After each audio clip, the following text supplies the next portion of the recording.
वो सरकारें अच्छी थी या ये सरकारें खराब हैं? अगर हमारा सब कुछ बर्बाद हुआ तो क्यों बर्बाद हुआ? हुक्मरान बन जाना अगर ठीक था तो मुझे बताओ, उत्तर प्रदेश के अंदर तुम्हारी 4-4 बार सरकार रही तो क्या दलितों का शोषण बंद हो गया? नहीं हुआ ना। आज भी अगर दिल्ली से सटे हुए नोएडा में चमार की बारात घोड़ी पर नहीं निकलती हो तो सरकार का क्या करेगी बताओ? 40 साल वाम सेब को बने हुए हो गए, 40 साल में क्या करा तुम्हें? जरा मुझे एक काम बता दो। वाम सेब वालों को मेरा खुला चैलेंज है कि वाम सेब के लोगों ने एक काम 40 साल में कोई स्कूल खोला है, कोई कोचिंग सेंटर खोला है, किसी बच्चे की फीस भरी है, किसी बच्चों को विदेश पढ़ने के लिए भेजा? कुछ भी तो नहीं कर रहे। कर क्या रहे हो बता दो तो भाई 40 साल का हिसाब तो दे दो। अभी से हिसाब मांगा करो, लठ ले लो हाथ में, क्या ले लो? डंडा ले लो हाथ में। जो भी चंदा मांगने आए उससे कहना कि पहले हिसाब बढ़ाओ। संगठन साहब सरकारी कर्मचारियों के पैसे की कोई कमी नहीं। आज तक बता दो 25 दिसंबर को एक प्रोग्राम कर लेंगे, कहाँ पूर्णा में, महाराष्ट्र में राष्ट्रीय अधिवेशन, क्या होता है उसमें? किसी को पता है? नहीं पता। पैसा दो, बहन जी का जन्म में लाओ पैसा, भैया जी का जन्म में लाओ जो पैसा, चाचा का जन्म में लाओ पैसा, वाम सेब का। अरे कब तक पैसा देगा समाज तुम्हें? तुमने बदले में समाज को क्या दिया ये तो बता दो जरा। तो एक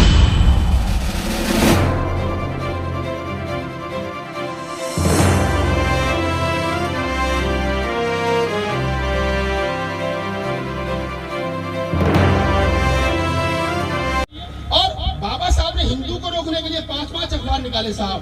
काशीराम साहब 1970 और 75 में कह रहे हैं कि मनुवादी मीडिया हमारा नहीं, हमें अपना मीडिया खुद बनाना पड़ेगा। क्या आता था मनुवादी मीडिया के नाम पर? सिर्फ दो चैनल, DD1 और DD2, उन पर 5-5 मिनट की खबर आती थी। उसको रोकने के लिए काशीराम साहब ने अपने अखबार निकाले, बहुजन संगठक, तब जाकर के उसको रोक पाए। और आज के हमारे नेता चुनाव हारने के बाद कहते हैं मीडिया ने हमारा साथ नहीं दिया। तो या तो बाबा साहब डॉक्टर अम्बेडकर पागल थे 100 साल पहले, या तुम ज्यादा कलवंद हो गए हो जो बाबा साहब की बात नहीं मान रहे हो। अरे वो मीडिया जिससे तुम उम्मीद कर रहे हो वो तुम्हारे लिए बना ही नहीं है। वो जिनके लिए बना उनके लिए काम कर रहा है, और जो मीडिया तुम्हारे लिए बना उससे तुम बात करते नहीं हो। ये यूट्यूबर बेचारे जितने घूम रहे हैं, चाहे शंभू है, चाहे राहुल है, चाहे मनोज अंतानी है, चाहे मीना है, चाहे और हमारे साथी है, किसको बुला करके कहते हैं जाओ तुम काम करो, हम तुम्हारे लिए हेल्प करें? कोई नहीं करता भाई साहब। तो ये हम बाबा साहब डॉक्टर अम्बेडकर से ज्यादा पढ़े लिखे हो गए। लिहाजा मैं आप तमाम साथियों से एक बात कहूंगा जिसकी छोटी सी सभा में, क्योंकि मुझे भी आधा घंटा हो गया बोलते हुए, आप तमाम लोग एक काम करना। मैंने आपको इतना सारा खंडन कर दिया, अब मैं मंडन कर देता हूँ। मंडन ये है, जैसा मैंने बताया, बच्चों को पढ़ाना। ये आंदोलन जो है फूले अम्बेडकरी आंदोलन, बाबा साहब डॉक्टर अम्बेडकर की वैचारिक को जिंदा रखने का आंदोलन है। लोग मुझसे पूछते, टीवी अखबार वाले मुझसे पूछते, पत्रकार मुझसे पूछते कि भैया जब इतनी सारी कमियां हैं तो बाबा साहब के विचार को बचाया कैसे जाएगा? तब मैं कहता हूँ कि नेताओं के भरोसे मत रहना, नेताओं के भरोसे मत रहना। ये 5 साल में एक बार आएंगे, शकल दिखाएंगे, वोट ले जाएंगे, MP MLA बन जाएंगे, फिर पलट के नहीं आएंगे। और आते वक्त अब तो चमारों की औकात इतनी हुई है, मैं तो नाम लेके कहता हूँ, 1980 के आसपास, 1990 के आसपास जब कांग्रेस की सरकार होती थी तो उत्तर प्रदेश में 90 सीट दलितों के लिए रिजर्व हैं MLA की। उनमें से 80 और 75 जाटव चमार होते थे, बाकी हमारे दूसरे भाई होते थे। कहीं खटीक जीत गया, कहीं पासी जीत गया, कहीं वाल्मीकि जीत गया। आज की तुम्हारी स्थिति ऐसी खराब है चमारों की खास तौर से कि 90 में से 17-18 तुम हो, बाकी दूसरे वाले हैं। ना तो चमार की वोट मांगने आता है और ना चमार को कोई टिकट देता है। तुम पे मोहर लग गई है, तुम्हारी कोई वैल्यू नहीं बची उत्तर प्रदेश के अंदर, और इसके लिए जिम्मेदार कौन है वो तुम्हें पता है। एक बात और कह देता हूँ, ब्राह्मण कभी ये कहता है कि मैं हुक्मरान बनना, कहता है कभी? नहीं ना, नहीं कहता ना। जाट कभी कहता है हुक्मरान बनना, गुजर कभी कहता है, यादव नहीं कहता। वो कभी बनिया कभी कहता है कि हुक्मरान बनना, नहीं बनना। हमारे दिमाग में बात है हुक्मरान बनना है। इस हुक्मरान बनने के चक्कर में बहुत नुकसान हुआ है। बाबा साहब ने ये बात कही कि हुक्मरान बनना है, तो वो इसलिए कही। हुक्मरान बनने का मतलब क्या है? हुक्मरान बनने का मतलब मुख्यमंत्री और प्रधानमंत्री बनना नहीं है। हुक्मरान बनने का मतलब पत्रकार बनना है, कवि बनना है, इंजीनियर बनना है, डॉक्टर बनना है, प्रोफेसर बनना है, प्रधान बनना है। हर क्षेत्र में हमारी प्रधानी होनी चाहिए, इसको हुक्मरान कहते हैं। इस गांव का हुक्मरान कौन है? रविंद्र भाई बैठे हुक्मरान है। इस क्षेत्र का हुक्मरान कौन है? पत्रकारिता में हुक्मरान कौन है? टीवी पर वोट करके कौन बनेगा बताओ ना। ये है हुक्मरान बनने का मतलब। लेकिन हमने कह दिया कि नहीं साहब हुक्मरान बनना है, तो हुक्मरान बनने के चक्कर में ना तो हमारी वोट की वैल्यू रही, ना कोई हमें टिकट दे रहा है, हम बेकार और बर्बाद हो गए। तो ये नुकसान किसका हुआ? ये हमारा हुआ।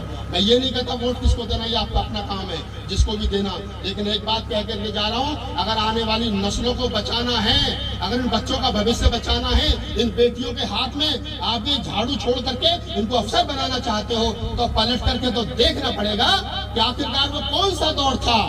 ये जो बुजुर्ग बैठे हैं ज्यादा बेहतर जानते हैं, आखिरकार वो कौन सा दौर था कि जब गांव देहात से आदमी 10वीं पास करके जाता था और एम्प्लॉयमेंट एक्शन में नाम दर्ज कराता था और वो सोचता था कि कौन सी नौकरी करूं, पुलिस की करूं, कंडक्टर की करूं, रेलवे में करूं, कौन सी नौकरी करूं। वो सोचता था 10वीं पास, आज उसको नौकरी मिली, रिटायर हो गया, 50,000 की पेंशन पे काम कर, 50,000 की पेंशन मिलती है। लेकिन 50 साल के बाद में उसका बेटा 10वीं करने के बाद, 12वीं करने के बाद, BA करने के बाद, MA करने के बाद में, M.Tech और B.Tech करने के बाद में 10,000 की नौकरी ढूंढ रहा है। इसके लिए जिम्मेदार कौन है? वो सरकारें अच्छी थी या ये सरकारें खराब है? अगर हमारा सब कुछ बर्बाद हुआ तो क्यों बर्बाद हुआ?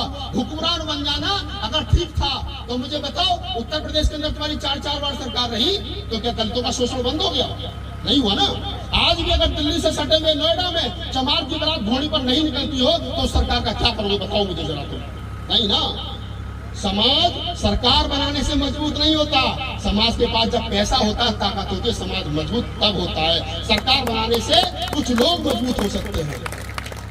जाट देखे आपने, जाट और गुजर, सरकार इनकी हो उनकी हो किसी की भी हो, वो हर सरकार में मंत्री रहते हैं, सब में रहते हैं ना, और वो मजबूत रहते हैं कि भाई वोट तुम्हें देंगे, बताओ हमें क्या दोगे बदले में।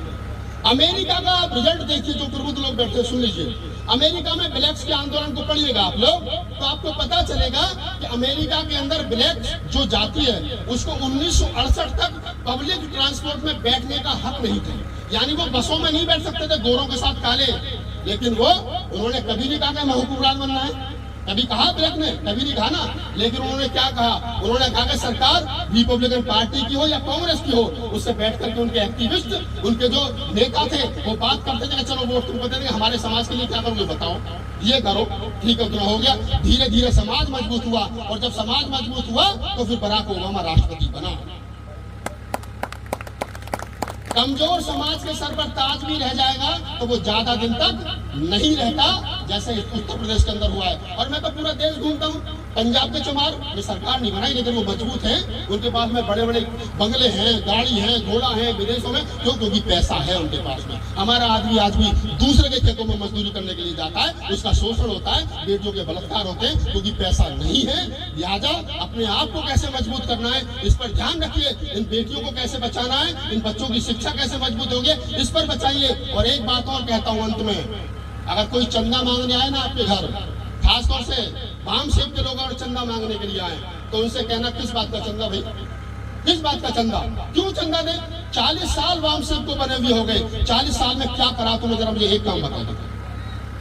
वाम सेब वालों को मेरा खुला चैलेंज है कि वाम सेब के लोगों ने एक काम 40 साल में कोई स्कूल खोला है, कोई कोचिंग सेंटर खोला है, किसी बच्चे की फीस भरी है, किसी बच्चों को विदेश पढ़ने के लिए भेजा, कुछ भी तो नहीं कर रहे। कर क्या रहे हो बता दो तो भाई, 40 साल का हिसाब तो दे दो, अभी से हिसाब मांगा करो। लठ ले लो हाथ में, क्या ले लो? डंडा ले लो हाथ में। जो भी चंदा मांगने आए उससे कहना कि पहले हिसाब दे। वाम से इतना बड़ा संगठन साहब, सरकारी कर्मचारियों के पैसे की कोई कमी नहीं। आज तक बता दो, 25 दिसंबर को एक प्रोग्राम कर लेंगे, कहाँ पूना में, महाराष्ट्र में राष्ट्रीय अधिवेशन, क्या होता है उसमें किसी को पता है? नहीं पता। पैसा दो, बहन जी का जन्म में लाओ पैसा, भैया जी का जन्म में लाओ जब पैसा, चाचा का जन्म में लाओ जब पैसा, वाम से। अरे कब तक पैसा देगा समाज तुम्हें? तुमने बदले में समाज को क्या दिया ये तो बता दो जरा। तो एक तो वाम से वालों से हिसाब मांगना शुरू करो। और ये जितने राजनीतिक दल है ना करेंगे, वो जन्म देने पैसा दो, बोले भाई बहुत पैसा CBI और ED के डर की वजह से तुम तो खर्च नहीं कर पा रहे, उल्टा हमें दे जाओ, तुम भी फ्री हो जाओगे, हम भी फ्री हो जाएंगे, हमारे पास ये पैसा आ जाएगा थोड़ा सा। ये समाज का दर्द है, समाज की लड़ाई है, कह रहा हूँ आप लोगों से। और मुझे MP MLA नहीं बनना। अगर राहुल नागपाल को MLA बनना होता तो तमाम साथी जो YouTube सोशल मीडिया पर मुझे देखते हैं, तो केजरीवाल की सरकार में मैं मिनिस्टर होता। कुमार विश्वास में हमारे साथी थे, उन्होंने कहा था तो चुनाव लड़ाऊंगा, MLA बनाऊंगा, विधायक सांसद बना, मंत्री बनाऊंगा, मेरी बात मान जा। मैं कहा पंडित जी अपनी समझ में राजनीति नहीं आती यार, हम यही ठीक है जहाँ है। तो मैं तो 10 साल पहले मंत्री बन गया होता। अभी भी राहुल गांधी जी ने बुला करके अगर राहुल जी चुनाव लड़ूंगा तो माफ करो, मेरे समाज के लिए क्या करोगे जो तुम्हारी सरकार बन जाएगी, मुझे इतना बता दो। तो हम लोग तो यही इसी मिट्टी में मरने के लिए पैदा हुए हैं। मैं अगर बोलता हूँ तो इसलिए बोलता हूँ कि तुम्हारा भविष्य भी बच्चे सुधर सके। मैं तुम्हारी आंखें खोलता हूँ तो इसलिए मैं बाबा साहब डॉक्टर अम्बेडकर का पाठ तुम्हें पढ़ाता हूँ, फूले कबीर नानक रैदास की बात तुम्हें पढ़ाता हूँ, ताकि तुम लोग अपने बच्चों को तैयार कर सको, इन बच्चों का भविष्य बेहतर हो सके। इन नेताओं का चक्कर छोड़ दो, इन नेताओं ने बहुत नुकसान किया। और मुझे लगता है कि मुझे 11 बजे निकलना है, 10 मिनट शेष है, 11 बजे मैं निकल जाऊंगा, क्योंकि मैंने जैसा बताया मुझे गोरखपुर जाना है। कल गोरखपुर में मेरा प्रोग्राम है, परसों बलिया में, और फिर लखनऊ में लौट कर